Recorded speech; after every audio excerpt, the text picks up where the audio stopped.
رب العالمین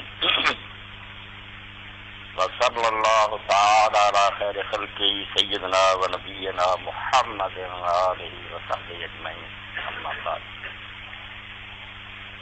واجب التکریم رئیس الجامعہ اور محترم علماء کرام، عزیز نونہالان ملت، میرے شباب کے دن سے جامعہ تعلیمات اسلامیہ کا سالانہ جلسہ ہو رہا تھا۔ حکیم عبدالرحیم اشرف صاحب رحمۃ اللہ علیہ مقید حیات تھے۔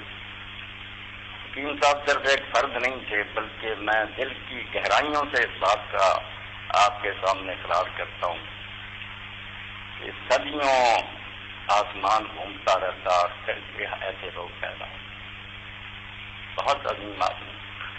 اور یہاں مولانا مفتی محمد شفیع جو بندی رحمۃ اللہ علیہ خطاب کر رہے تھے، ان کا وہ خطاب پھر وحدت امت کے نام سے شاید ہی کر دیا جامعہ نے۔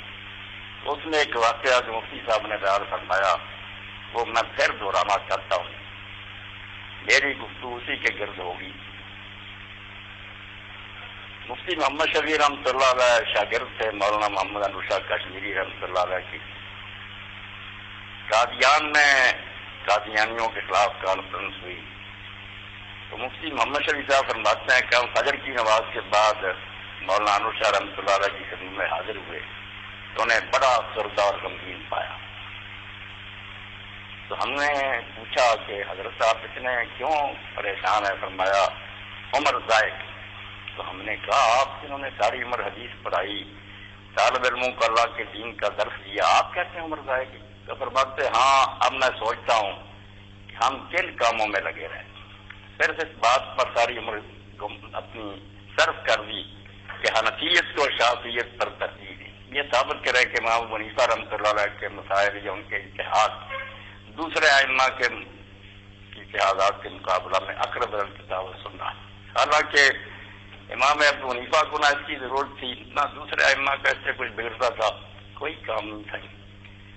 دو فتنے تھے جن کو ہم نے نظر انداز کیا جس دور کے اثر فتنے، ایک الحاد جہریت، یہ مادی جو یلغار ہے تہذیب کی، ایک فتنہ تھا جو باہر رہ گیا، اور مسلم ممالک بھی اب اس میں سونامی کی طرح بہتے جا رہے ہیں۔ مزاحمت کی آواز بھی بالکل خاموش ہو گئی، کوئی آواز نہیں اٹھ رہی، گھروں میں گھس گیا وہ بے حیا اور فحاشی کا طوفان۔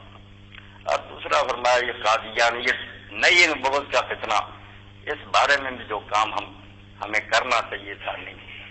تو واقعی بات یہی ہے کہ ہم جن باتوں میں ہمتے ہوئے ہیں، اب بھی کتابیں شائع ہو رہی ہیں، فاتحہ کے حق میں، رفع ذہن کے حق میں، وہ اس کے رد میں لکھتے ہیں، اساتذہ طالب علموں کی ساری سرگرمیاں انہی میں ہی گم ہو کر رہ گئی ہیں۔ حالانکہ سارے اہل علم جانتے ہیں کہ یہ دین کے کوئی بنیادی مسائل نہیں ہیں۔ اصل مسئلہ جس کے لیے انبیاء علیہ السلام مبعوث ہوئے اور جس پر اساتذہ کو اپنی توجہ مرکوز رکھنی چاہیے اور طلباء کو بھی اس کو اپنے لیے تیار کرنا چاہیے، وہ یہ ہے کہ وہ صحیح معنوں میں یا وہ مسلم بنے جس کے لیے اللہ کے رسول مبعوث ہیں۔ اللہ کے رسول کوئی مذہبی گروہ پیدا کرنے کے لیے نہیں آئے۔ یہ ہماری بدقسمتی ہے کہ اب ہمارے لٹریچر میں مذہب کا لفظ عام ہو گیا، ہم ہر جگہ بولتے ہیں کہ اسلام مذہب ہے اور مذہبی ادارے، حالانکہ آپ پڑھے لکھے حضرات ہیں، قرآن میں اور سنت رسول کریم علیہ السلام نے مذہب کا لفظ اس کو چھوا ہی نہیں، سرے سے ذکر نہیں کیا اس کا۔ اور یہ صرف کوئی اتفاق نہیں ہے، حقیقت یہ ہے کہ مذہب کو تباہ کرنے کے لیے دین آتا ہے۔ مذہب جو ہے وہ دھرم ہے، ریلیجن ہے کہ زندگی کو دو حصوں میں تقسیم کر دیا جاتا ہے کہ کچھ اللہ کی پوجا پاٹ کی جائے، عبادت خانوں میں اس کو سجدہ کی جائے، اور بعد میں لوگ سیکولر لبرل ہو جائیں، اپنی زندگی جیسے چاہے گزاریں۔ دین و دنیا کی تقسیم، یہ ہے مذہب کا فتنہ۔ اور دین جو انبیاء علیہ السلام لے کر آتے ہیں وہ اس میں پوری زندگی جو ہے وہ ایک ضابطہ حیات کے تحت پسند ہوتی ہے، اس میں یہ تقسیم نہیں ہوتی۔ جیسے آپ مسجد میں علماء سے پوچھتے ہیں کہ وضو اور نماز کیسے ادا کریں، اسی طرح گھر کی زندگی، اسی طرح تجارت، اسی طرح دعوت، پوری زندگی جو ہے وہ دین کے حصہ میں ہوتی ہے۔ تو مذہب جو ہے اس کے خلاف دین چیلنج ہوتا، مذہب نہیں ہوتا۔ دین لے کر اللہ کے پیغمبر آتے ہیں۔ تو ہمارے ادارے، ہمارے اساتذہ، ہمارے طلباء، ان کو اس دور میں تو اس بات کو اپنے ذہن میں جاگ نہیں کرنا چاہیے کہ یہ فتنہ جو اٹھ کھڑا ہوا اور عالم اسلام بھی اس کی لپیٹ میں کہ اسلام جو ہے یہ لوگوں کو مجاہد نہیں بناتا، دہشت گرد نہیں بناتا، وہ دہشت گرد اور بنیاد بنیاد پر، تو ان کی جال اس طرح ہے نا، جو چاہتے ہیں کہ مسلمان جو ہے نا یہ بے کس ہو کر رہ جائیں، مسجدوں کے اندر حجروں کے اندر بند ہو جائے، اپنی مذہبی بحثوں میں الجھے رہے۔ میں نے ایک امریکی تھنک ٹینک کی رپورٹ پڑھی، بہت گہرا سوچتے ہیں۔ انہوں نے کہا عالم اسلام میں کچھ ایسے مذہبی لوگ ہیں جن کو دلچسپی ہے نماز روزے سے، ان کو کچھ نہ کہو، یہ ہمارے کام کے ہیں، زیادہ یہی مذہب جو ہے وہ پھیلاؤ اور اس کو ہی زیادہ تم آگے لانے کی کوشش کرو، صرف نماز روزہ کرو، کوئی نہیں روک۔ اور دوسرا گروہ ہے جو وہ جدت پسند لوگوں کا، پڑھے لکھے لوگ ہیں مگر وہ چاہتے ہیں کہ اسلام کے نام پر ایک نیا ہی دین گھڑ لیا جائے جس میں اوریانی ہو، موسیقی ہو، بینک کا سود ہو، سب حرام چیزیں حلال کر دی ہیں۔ اس کے لیے انہیں دانشور مل گیا، ان کو کہتے ہیں کہ آگے لگاؤ اور ان کو ٹی وی پر لاؤ، ان کو نمایاں کرو تاکہ مسلمانوں کے ذہنوں سے پرانا دین جو نکل جائے۔ اور ایک گروہ ہے جو ان کی نگاہ میں خطرناک ہے، جس کو وہ کہتے ہیں کہ یہ جنگ اسلام کو مانتے ہیں۔ اب حقیقت تو یہی ہے کہ اسلام جنگ بھی دین ہے، وہ اپنے غلبہ اور اظہار دین کے لیے اللہ نے نازل کیا کہ سارے دین جو ہے وہ ماتحت ہو کر اللہ کا دین غالب رہے۔ اس لیے جو مدارس اور جو کالجز اور جو روایت لاگ اس کے لیے مسلمانوں کو تیار نہیں کرتے، میں سمجھتا ہوں اپنی صحیح ضائع کر رہے ہیں، ان کی کوششیں رائے گاہ اور وہ اللہ کا اس کے لیے جواب دیں کہ مسلمان بچوں کو شکایت ہے مجھے یار خدا مندان مکتب سے، سبق شاہین بچوں کو دے رہے ہیں خاک بازی جو پوری دنیا کی اصلاح کے لیے اٹھائے گئے تھے۔ تم صرف سالے بندو یہ کافی نہیں ہے، خود نیک ہو دو، مسلم پوری دنیا کی اصلاح کرو۔ شہداء الناس، تمہاری ذمہ داری یہ ہے کہ پوری زمین پر نگاہ رکھو کہ کہاں بدماشی ہو رہی، کہاں اللہ کے قوانین کی مخالفت ہو رہی۔ ہم لوگوں کو زبردستی مسلمان نہیں بنانا چاہتے، نہ یہ زبردستی کام ہو سکتا۔ اسلام کا تعلق ایمان کا دل سے ہے، ہم جبر بھی کریں تو کوئی شخص منافق بن سکتا ہے کہ زبان سے لا الہ کہہ دے، مسلمان نہیں بن سکتا۔ اس لیے جبر نہیں یہاں، مگر یہ نہیں کہ لوگوں کو ظلم کرنے دیں، کرپشن اور بدماشیاں کرنے دیں۔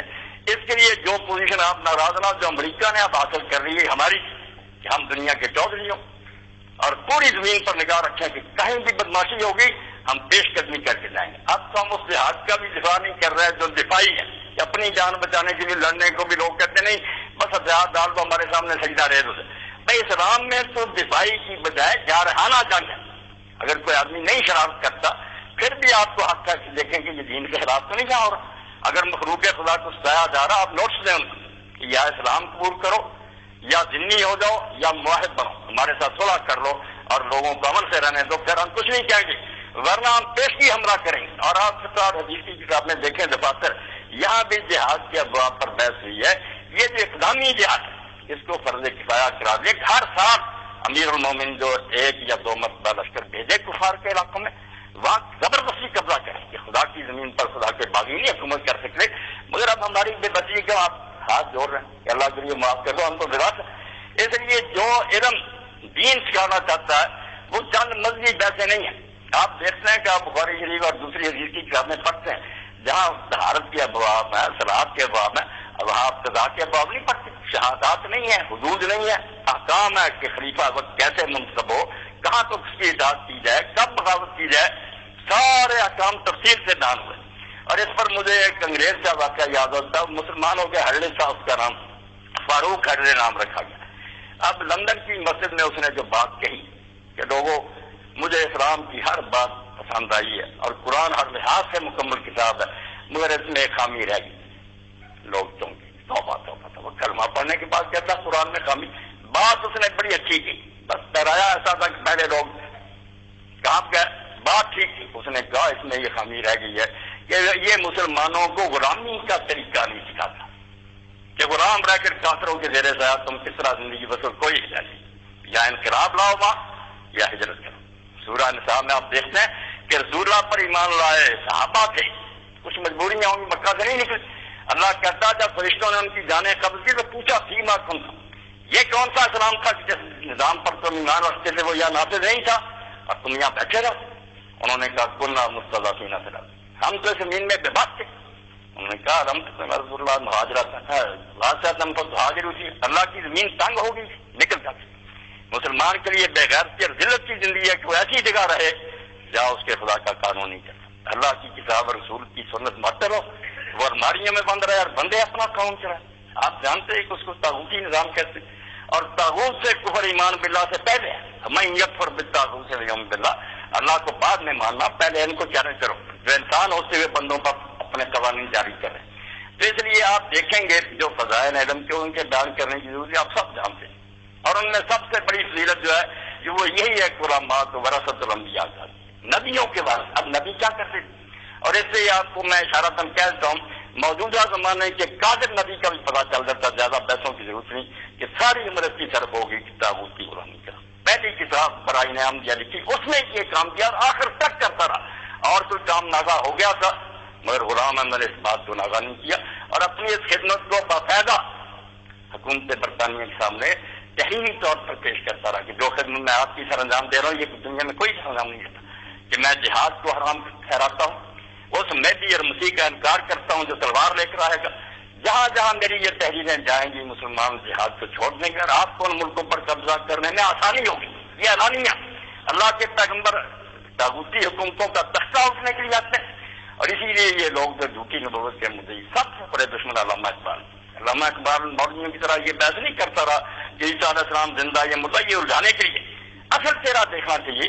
اس نے دعویٰ نبوت کرنے کے بعد کسی کافر حکومت کا تختہ اٹھا، اسلامی نظام کہیں چلایا، یا جو مسلمان حکومتیں تھیں ان کو بھی کمزور کرنے کی سازشیں کی، اور اسی لیے اقبال نے یہ بات کہی، بہت اونچی بات ہے کہ نبوت کے بارے میں زیادہ گہرائی میں جانے کی بات نہیں، صرف اتنا سمجھ لو وہ نبوت ہے مسلمان کے لیے برگ حشیش، جس نبوت میں نہیں قوت و شوکت چاہتے ہیں۔ اگر کوئی نبی یہ نہیں آ کر کہتا کہ اٹھو کمزورو، گریبانوں سے پکڑو ان کو، ان کے تخت اٹھ لو اور اللہ کا دین نافذ کرو، وہ نبی نہیں ہو سکتا، وہ شیطان کا ایجنٹ اور طاغوت کا کوئی کرندہ ہو سکتا ہے، نبی نہیں ہو سکتا۔ بہت زیادہ معیار کہ نبی ہمیشہ آیا طاغوت کے نکارا۔ موسیٰ علیہ السلام فرعون کے سامنے کھڑے ہوتے ہیں، ابراہیم علیہ السلام نمرود کے سامنے جاتے، کبھی انہوں نے مساوات نہیں کی۔ اگر ان سے مساوات کر لیں نبوت کا سارا کارخانہ ہی تباہ ہو۔ حضرت یوسف علیہ السلام کی مثال بھی جیسے غلط دیتی ہے، یوسف علیہ السلام نے جب یہ کہا جل فضائل اللہ، حضرت مجاہد فرماتے ہیں وہ آپ کی عفت پاک دامنی کا مظاہرہ دیکھ کر مسلمان ہو گیا تھا پورا۔ اس نے کہا انا کل یوم الدینا مبین نمی، سارا آپ پر اعتماد ہے، کہیں جو کہتے آپ نے تھوڑا دے دے۔ اس لیے اللہ فرماتا ہے کہ ہم نے انہیں حکم رب قضا ایسا نہیں، وہ خود بادشاہ بنے، اپنا انہوں نے دین کو چلانے کا کام کیا۔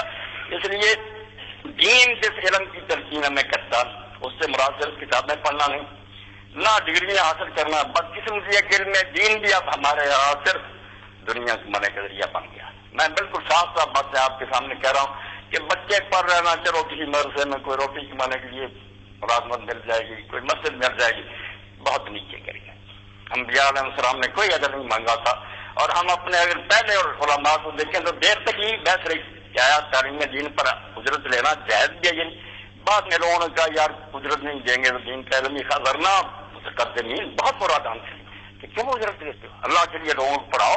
تو علم دین لوگ سیکھتے تھے اللہ کی رضا کے لیے، اور ان کے سامنے یہ ہوتا تھا کہ خوف اور طمع یہ دو گھاٹیاں جہاں لوگوں کے ایمان لوٹتے ہیں۔